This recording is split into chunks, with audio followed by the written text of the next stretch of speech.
episode of the Very Serious Crafts podcast is brought to you by our supporters on Patreon. Visit patreon.com/seriouscrafts to support our podcast, find out about our Patreon half-stitched episodes, and more. Hello, and welcome to Season 5, Episode 14 of the Very Serious Crafts podcast. I'm Molly from Wild Olive. And I'm Haley from Red Handled Scissors and the Bones and Bobbins podcast. Today, we'll be talking about colorful tools and projects. Yes. Yes. And so many. We tend to like episodes centering around color-related things. We enjoy those kinds of things. It's true. This is, I think, a different take than we have done before. I think. Yeah, I think, I think we've touched on a few of these things in maybe very, very early episodes with Heidi, but we'll get there when we get there. That's right. It's been a while. Yeah, but before we jump into talking about colorful things, we would like to give a shout out to our Patreon supporters who are supporting us at, shockingly, patreon.com/seriouscrafts. Thanks, everyone. You're the best. And if you, listener, would like to hear from us every week instead of every other week, you should join us over on patreon.com/seriouscrafts. So the thing that really got me thinking about this topic is a link that Laura Howard, who is also known as Lupin or Bugs and Fishes, she sent me this. Yeah. And I think we talk about her an awful lot. We do. Yeah. She Hi, Laura.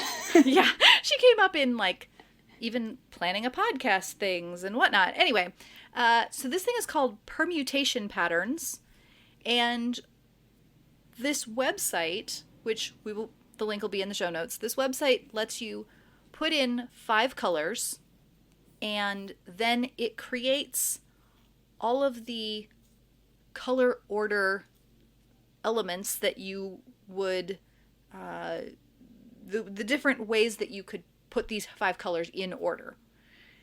Yes, and it's really cool. It's very fun to play with because you can change out and see how the colors play together, how to put them, or all the ways that it looks different from things. You can keep them. Since it's exponential, so you think there aren't going to be that many because it's 5 colors and you're looking at 5 colors.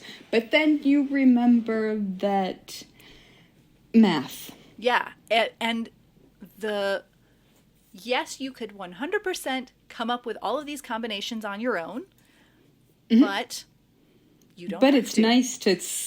But it's also nice to just see them laid out in front of you. Yes. All of them and all at the same time. Yes. Because, yes, you could come up with all of them by yourself, but I don't know that, it's much easier to compare when you've got them all in front of you. Absolutely. And especially when you are talking about putting together a project that uses all these colors, the way that the colors interact with each other looks a lot of times different than what you expect it to. It has a different feeling to it, and even the default one looks exactly like the Pendleton blanket that's on my bed. There you go. Right now. There you go. They chose a good set of default colors, I have to say, but which are a slate blue, a orangey red. Oh, do you have different ones? Wait a minute. Well, yeah. Yeah, you know what? I wouldn't have said slate blue. I would have said something closer to a navy blue, at least how it's showing on mine. And then, red, orange, a dark yellow. Slate, and finishing off with cream-ish. And it displays them as, concentric squares. Can you have concentric squares? Does that work? Squares and squares and squares? I think of concentric as circles, but I don't know. That's what tessellating? I don't know. No, I don't know. They're squares and squares. I mean, but yeah, squares and squares and squares. And in fact, when it gives you all of these... Stacked squares? Yeah. When you look at all of the permutations of it, it already looks like a quilt. It does, and I kind of want to make a quilt specifically with all of the blue bordered ones. Yeah. Because, I mean, those are colors that I like. It's sort of like spooky Halloween. Yeah. It would also But spooky Halloween Twilight, nice. Yes. It looks like my house. Yeah, it'd be ideal for making a granny square quilt or Afghan. Like that would work well.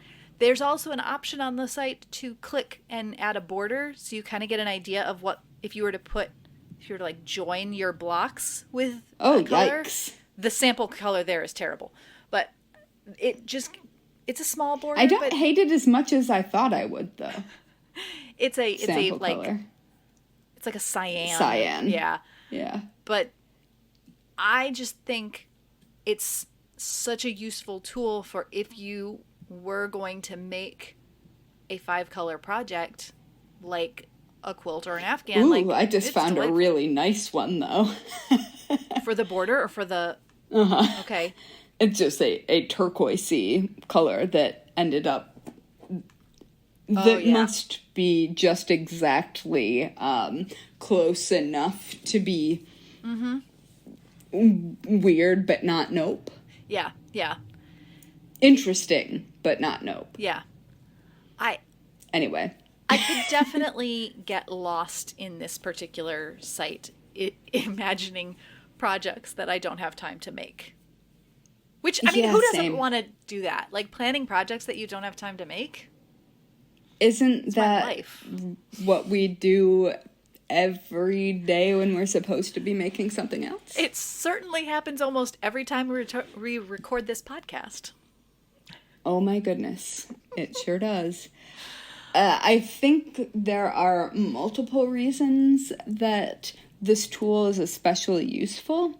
And I think that, I mean, obviously it is colors that interact on a color wheel in a certain way, which I will, well, one of us, I'm sure, will blather on about color theory at some point. But what it also reminds me of is when I was in book publishing on, like, the actual working in books, not writing books side, I was in marketing. And so that included, like, catalog layouts and book covers and things like that. And we would do what I assume is, like, a really common art school or design school thing, which is to give something the squint test. Ah, yes. I love the squint test. Oh, me too. And if you don't know what the squint test is, you literally just squint to take something out of focus and see if what you get has, like, distinct blocks of information that read to your brain in a way that allows you to take in that information in an orderly way. Yeah, it can help you, like, find out if your design is balanced, like, both with like the color balance. I actually talked with someone who uses the squint test for their Christmas decorations when they, like, put the lights out in front of the house and on their tree. I mean, I use it for the Christmas tree. Oh, I use it for everything. Yeah, but he was visual. Like, oh yeah, you got to stand out at the sidewalk and you got to squint at the house and make sure that it's all good. Yeah, because then you can see if everything is distributed evenly. It points out gaps in things and weird spots where you go, oh, I have, like, loads of this color over here and, like, it just looks off because there's nothing of that over here or whatever that may be. Yeah, and so what it also helps with is a thing that a lot of quilters do, and I imagine that a lot of, especially intarsia knitters also do, which is looking at color values. Yeah. So basically, if you want to know if the design that you're going for is going to stand out and just look good when it's done, taking a black and white photo of the project that you're working on will sort of remove a layer of distraction from your project. So, like, as someone with autism, having many different kinds of input all at once can be really overwhelming and hard to separate. And so doing, like, a black and white photograph so I can look and see just the dark things and the light things and specific patterns and stuff sort of takes away some of the noise. Yeah. And even though the colors are still very much here in this tool, it does sort of a similar thing for me, because at some point, since you're so used to these colors, you stop seeing the colors themselves and just start seeing how they interact with each other. Yes. And it doesn't really matter what the colors are. It matters what the values of the colors are. Right. Did any of that make sense? I think so. I was definitely getting it. I was picking up what you're putting down. Speaking of the black and white photo thing, remind me. And that's what I think we've talked about. I think so. Before. Remind me if I'm thinking of this correctly. Yeah. Okay. The red glasses that you can use for seeing those color values as well. Have you seen those? No, but it makes sense. Yeah, it's same kind of idea. Really, they probably were used before having... I mean, it's like darkroom stuff. Yeah, and it's before people had a cell phone that they could take a quick photo and make something black and white. The idea was was making everything kind of look the same color tone, therefore you could see the light and dark values. And I think that comes from developing film, because that's how in a darkroom, because I did that in college. Nice. And I specifically worked with black and white film because, of course, I did. And that is how in that red light, when you've got film in the developer, or not film, but photo paper that has been exposed in the developer, you know when to stop. Like, you know when to put it in the bath to stop the further development. Yeah. And I think that I feel like someone who did photography noticed that and was also a quilter or something like that. Exactly. Because it just makes so much sense. Yeah. Or someone developing, like, cinema film. Sure. Oh, black and white television. Okay. That's probably where a lot of this comes from, because in order to get the actual richness of colors, even in just black and white, the depth of tone, right, you have to use completely, like, you look terrifying. Like, the Addams Family set, for example, is pink. Oh, right, yes, which is amazing. Yeah. Because those tones reflect a certain way with studio lighting, and so the same thing with, like, makeup and things like that. Right. Well, and that's why, like, when you do take a black and white photo of, say, a quilt, a lot of times the colors show in such a different way than you expect them to, and that is that same idea that they would use for creating black and white. Yeah, film. Things stand out that for sure don't stand out. I mean, they probably are. I mean, they definitely are contributing to if a quilt works, that's one of the reasons why. Right. But, and if it doesn't, that is definitely one of the reasons why. But I really enjoy the subtlety of how your brain deals with color in like several different levels. Yeah. I will say, like, probably one of my biggest glitches when it comes to color is that I have certain colors that I really like to use, but they can end up feeling like a very similar value. And so when they're put together, then I'm like, oh no, it just has kind of like a dull feeling to it.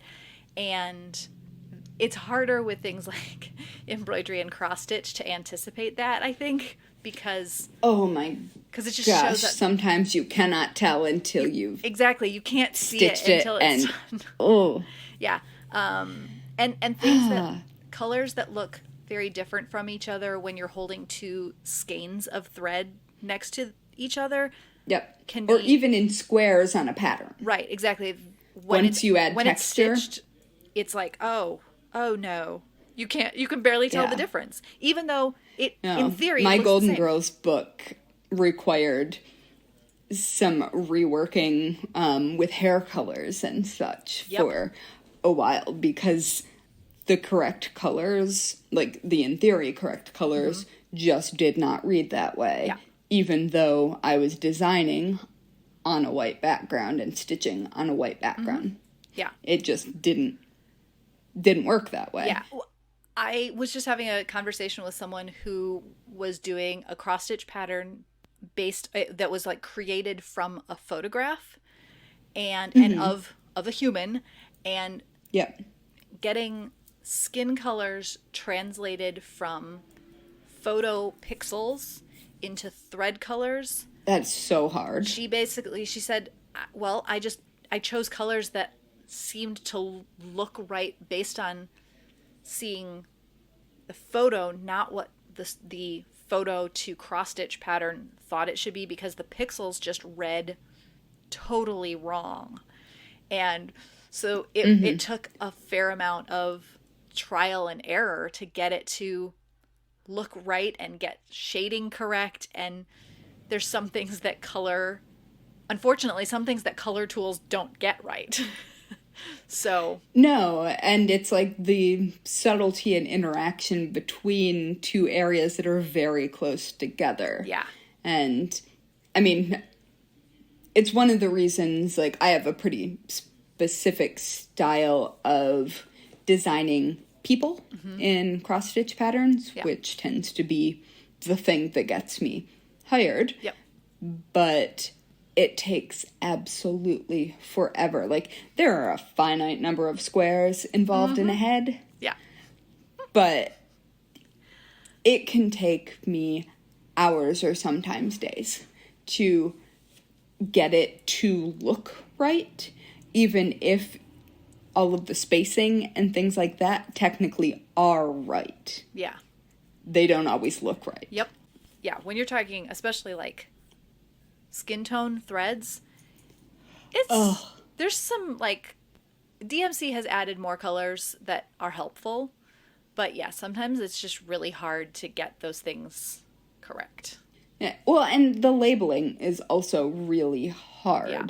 So you can end up with very peach, like very yellow undertones, very pink undertones, relatively few green undertones, and even fewer cool undertones. And I happen to be someone who has blue undertones. Yeah.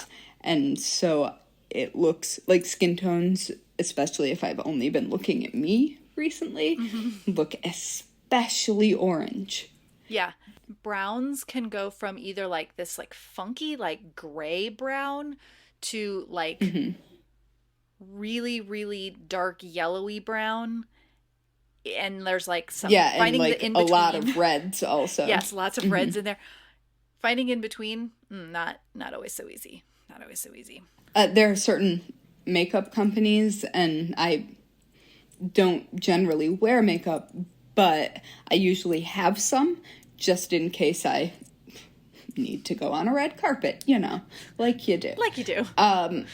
Like you do.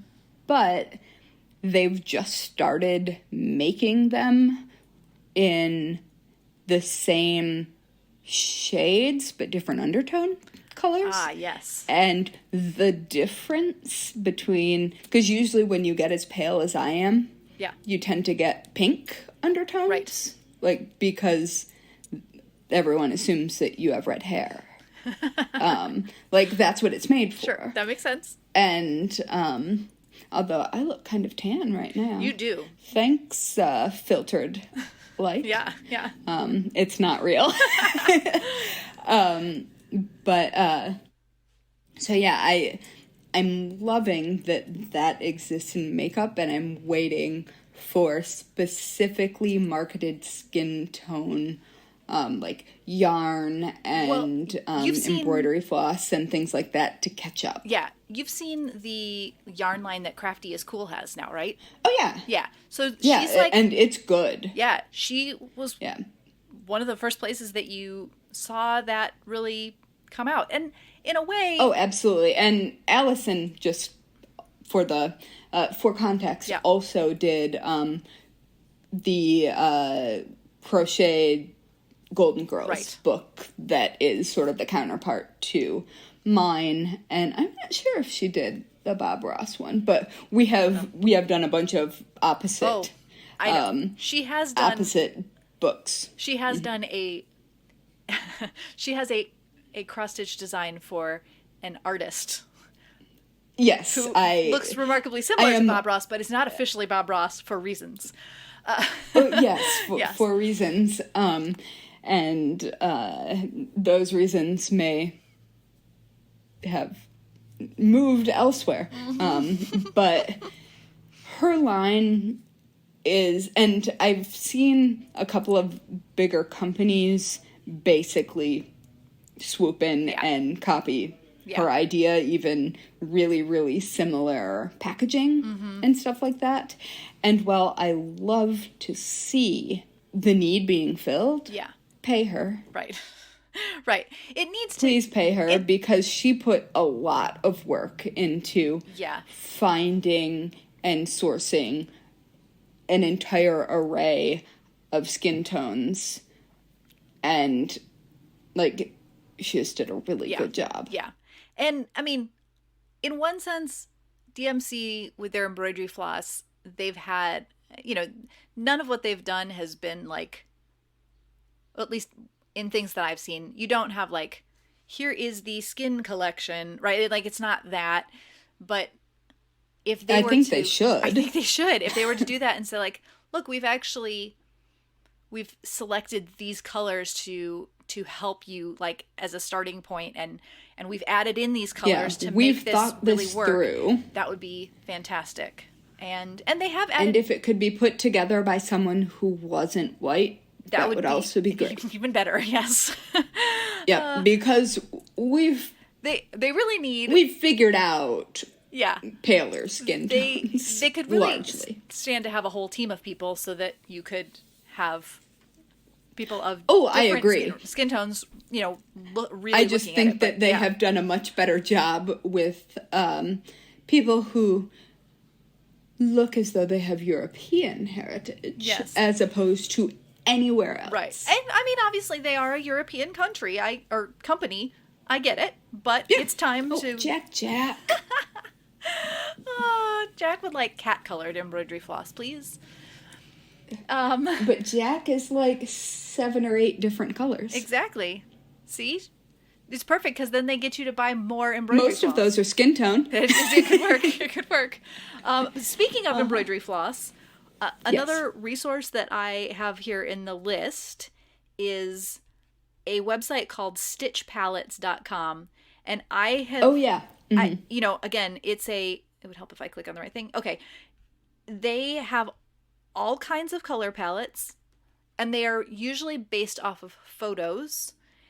And it's a good way to kind of, like, get, like, the feeling of a color palette that you like. And my favorite part about these, because I don't always look to other websites for a color palette in itself, although I have done that. And I know that a lot of people would find that part itself to be useful, because it is.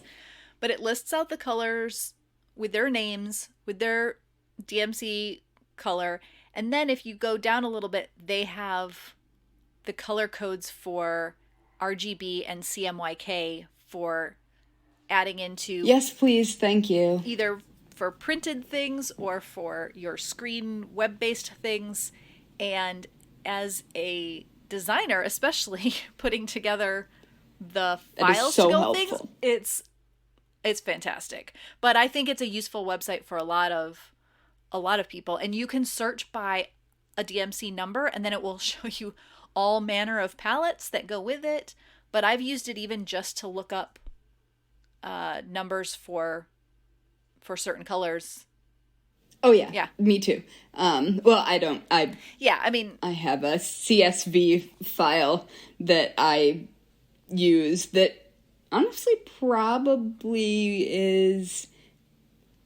I imagine if I wanted to look at the source code for this website, that may or may not be where it came from. There are different sites though that have that the color codes themselves are different from each other. Like the same color is put together in a different way. So looking at different options I've found has been helpful, but not all of them have the CMYK for printing, which is interesting. Which is really helpful. Yeah.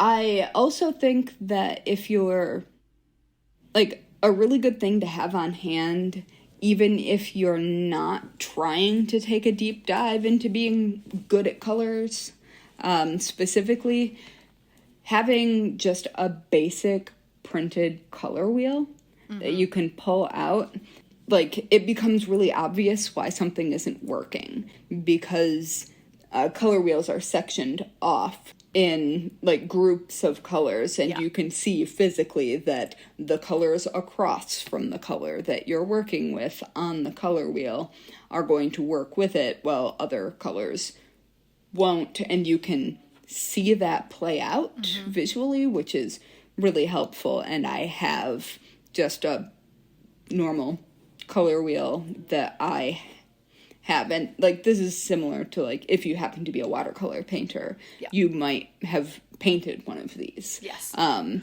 it's the same thing. Which I don't know if you saw this, but I put it in my Instagram stories maybe yesterday. It was someone who took I think it was just like a wooden ball, and they masked it off and they painted a 3-dimensional color gradation kind of a thing on the I didn't see it. Wooden ball, and it's amazing. And their whole account had things similar to that, where they were making like color wheel kinds of pieces. And that's fun. I mean, often when I'm even designing something, I will just try to like pick colors across like the whole spectrum, like have like a rainbow, and then choose some like lighter and darker tints and shades to work with, and that gives me like a good thing to work with. But yeah, it's all of the even a low-tech color wheel, very useful.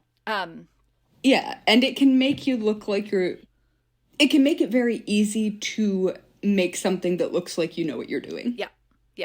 Switching gears just a little bit, do you want to talk about some of our favorite projects that would use like especially choosing lots of colors for things?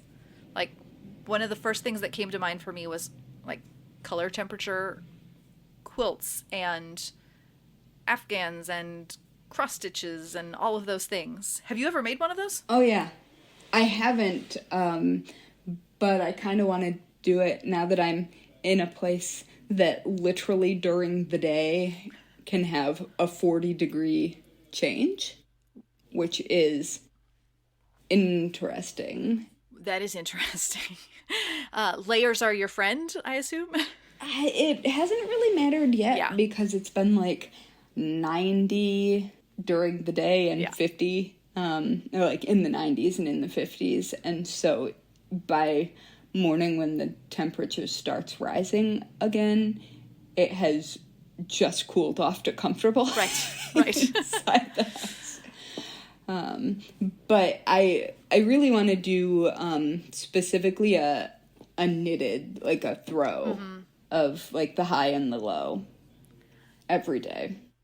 Okay, yeah. Maybe starting in January. That would be a good time to start it. I was thinking, like, were you gonna go for like the average temperature of the day or just the high? Because I think some people just do like a high, but I could be wrong. I forgot that I've seen where it's high and low. I was thinking high and low. Yeah, I like it. Because that would give you a more mixed range of color. Have you seen It would also give me 2 rows a day. There you go.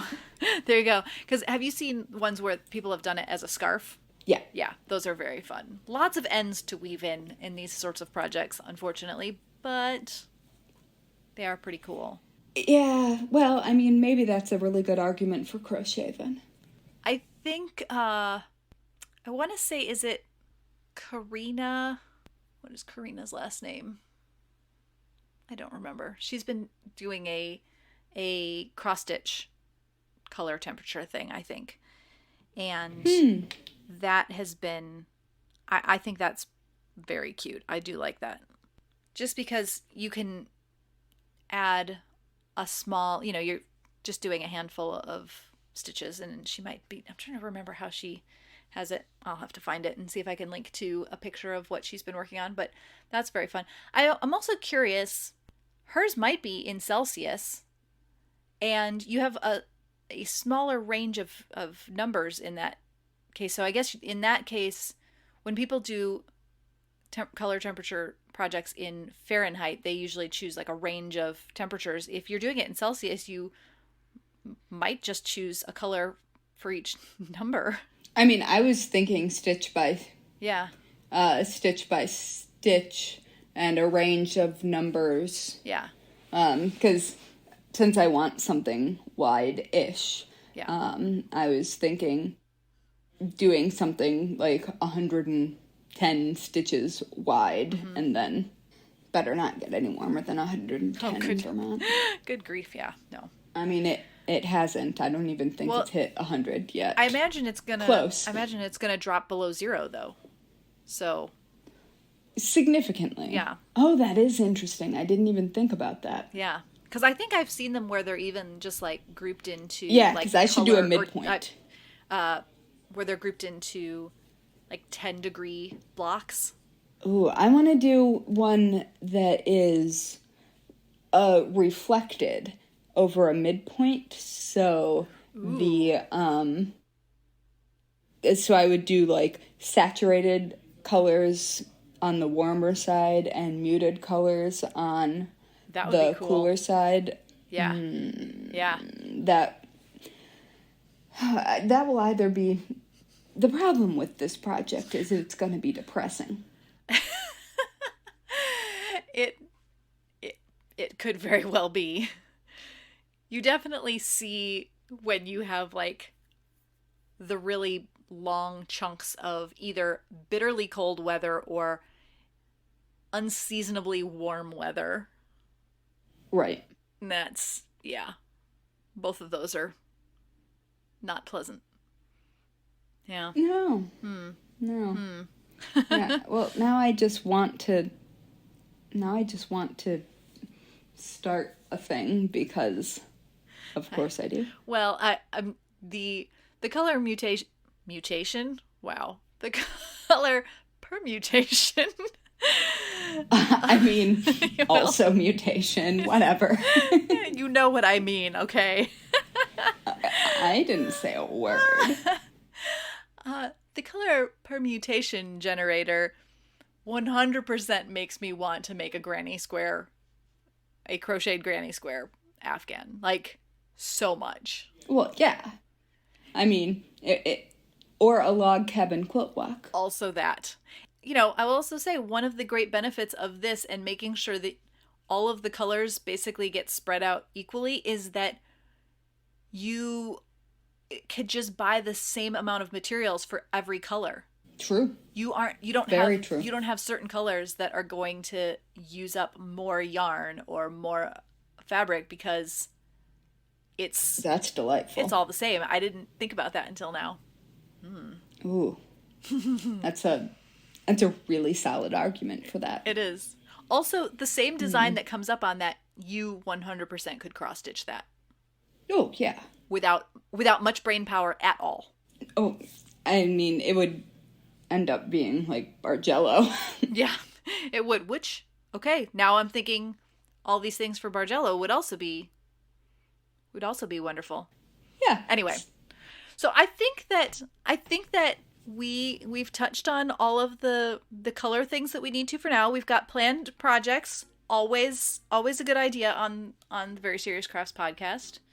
We've geeked out about color theory just enough, and found some tools to make it all happen. So, any other additions?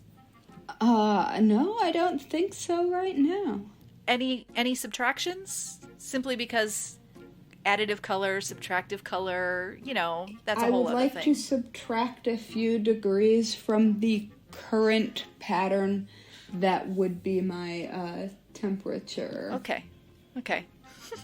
Quilt, cross-stitch, knitting, crochet, whatever. Okay. We will request that God turns the thermostat down outside for you.